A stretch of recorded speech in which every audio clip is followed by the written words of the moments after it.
Hi, my name is Kenli Schwandner Lawrence, and today I'm going to be presenting my Lest We Forget project for History 1301 about the Marquis de Lafayette. What did I have to do for this project? In this project, I had to pick a historical figure that we've learned about in the past couple weeks, do research on the person I'd picked, and then make at least a 5-minute video sharing all the information I'd gathered to my classmates. Integrity of my biography. So, in order to do this project and make sure that I had credible sources, I chose to do the book Complete History of the Marquis de Lafayette, Major General in the American Army in the War of the Revolution, embracing an account of his late tour to the time of his departure, September 1825. So, the person who wrote this was an officer in the late Army, and we aren't sure exactly of his identity, but we do know that it was published in sometime in 1845 by S. Andrus and Son, and then it was later republished on August 31st, 2012. So you may be wondering, who was the Marquis de Lafayette? So his full name was Mary Joseph Paul Ives Roch Gilbert de Mortier de Lafayette, Marquis de Lafayette, and that is his full title, which is crazy long. But anyways, and he is described by the LafayetteSociety.org as the hero of two worlds, which you will hear a lot in this presentation.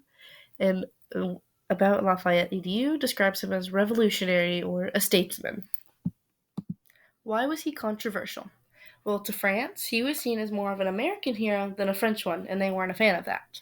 And then to us, we thought him and his legacy were a bit odd and that he should be remembered that way instead of as a figurehead, because he was one of the only minorities among the revolutionaries in the Atlantic world. And as we know from other previous history, that we do not like people who are different than us. And now for that middle part, that is where they both think he's a bit odd or controversial. It's because of his political and military failures. Lafayette's popularity was damaged after he ordered his guards to open fire on a crowd of demonstrators in Paris in 1791, killing or wounding about 50 people. He also failed to suppress the radical Democrats when France went to war with Austria in 1792. Also, he was untrustworthy to both sides because they thought that he seemed torn between sympathies, the sympathies being revolutionary and monarchist sympathies.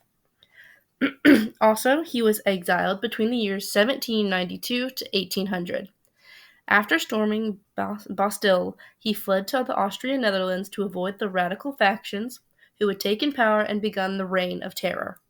He spent 5 years in prison in Olmütz until Napoleon's armies conquered Austria and released him under the terms of the Treaty of Campo Formio.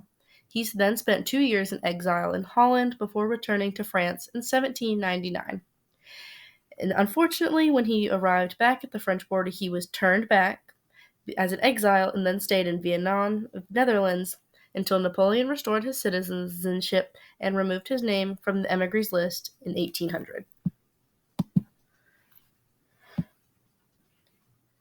Personal backstory. He was born on the province of Auvergne-Chavignac, France, on the day of September 6, 1757, to a wealthy family with the parents of Marie-Louise Joly de la Rivière and Michael du Motier, Marquis de Lafayette. And then later in life, he was married at the age of 17 to Adrienne de Lafayette to raise his social standing, and they had 4 kids together: George Washington de Lafayette, Henrietta du Motier de Lafayette, Marie Antoinette Virginie Motier de Lafayette, and Anastasie Louise Pauline du Motier de Lafayette. And all of those kids lived happy, long lives with the exception of Henrietta du Motier de Lafayette, who unfortunately died at the age of 2.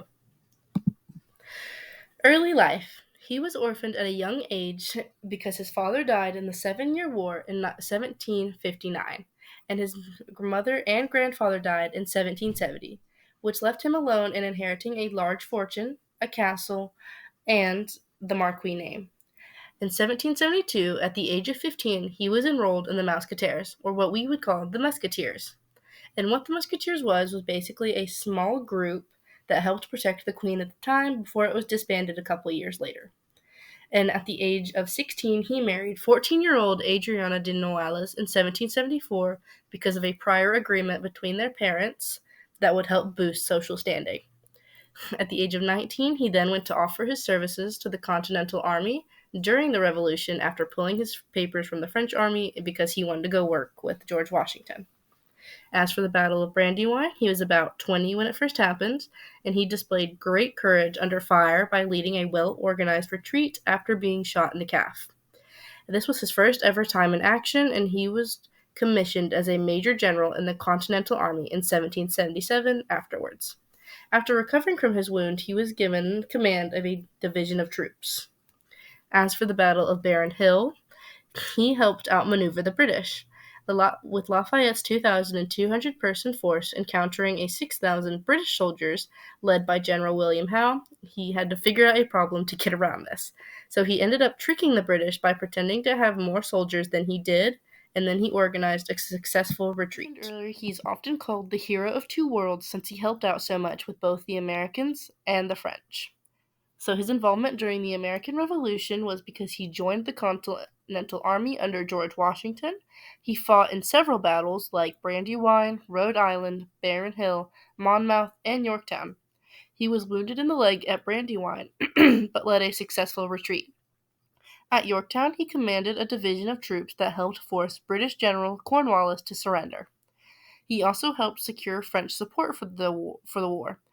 In 1779, he went back to France to lobby the king and his ministers to send an army to aid the Americans. It was successful, and a large force set sail for America the following year. He also ended up becoming a symbol of France to the U.S. by being viewed as the official representative of France to the U.S. He was a strong supporter of the United States constitutional principles, which kind of factored into him helping out with the French Revolution, because he helped draft the Declaration of the Rights of Man after his experiences with us in the United States.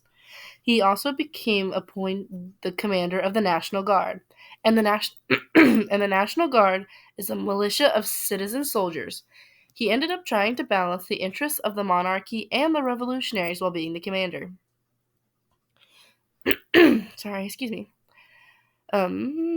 As for his political advocacy, he was easily remembered because he was one of the few people back then who believed that slavery was wrong and it shouldn't happen. The following that I'm about to read is a direct quote from the book that I've used as my main source, and it describes the sword that was given to Lafayette by Congress. So this sword was presented to the Marquis at Havre by the grandson of Dr. Franklin. On the four sides of the coquille are engraved representations of the Battle of Monmouth, of the affair of Gloucester in New Jersey, and of the retreat from Baron Hill, and from Rhode Island.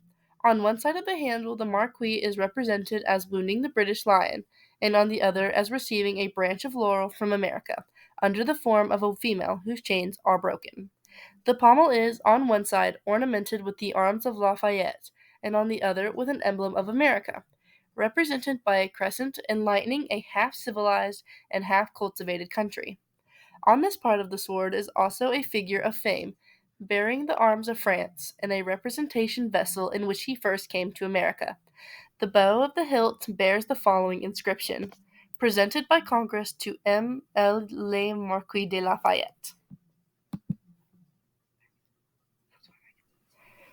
What happened afterwards? And as I mentioned before, he was exiled between the years of 1792 to 1800, 5 of those years being spent in prison and the other 2 just being spent in exile. He had a triumphant tour of the United States as the French war hero and as America's guest, from 1824 to 1825, or for 13 months. He landed in Manhattan from Paris on August 16th to 1824, accompanied by a festive flotilla powered by steam and sail. He was also a key player in the July Revolution of 1830 by leading the National Guard, helping to overthrow King Charles X, and advocating for the installation of Louis Philippe as a constitutional monarch, effectively refusing the opportunity to become a dictator himself, and instead supporting a more moderate leadership change. He was also given an honorary American citizenship after his death. The Marquis de Lafayette's death. So he died on May 20th of 1834 at the age of 76. Unfortunately, he did not have a peaceful passing away of old age. He instead died of pneumonia. He was then buried by his family at Picpus Cemetery in Paris, France. So here's a fun fact page because I learned a lot of new things that I thought were super interesting, and I was hoping y'all would too. The Marquis' father, who died when he was only about 2, was killed by a shot from a battery that was commanded by General Phillips, who the Marquis later opposes in Virginia in 1781. And after a conversation with King George III's brother, Lafayette was convinced to fight against Great Britain. Lafayette's coat of arms featured the motto "Cournon," which roughly translates to "Why not?" And Washington considered Lafayette to be his son, and Lafayette reciprocated the sentiment. Lafayette is credited with the creation of the American foxhound by breeding French hounds with English hounds that were given to him by George Washington. And Lafayette's grave in Picpus Cemetery was covered with soil from Bunker Hill, a major Revolutionary War battle site, because he wanted to be covered in both American soil and buried in French soil. And thank you for listening and following along with me and all my slides. Hope you have a great day. Also, here's my completed works cited page.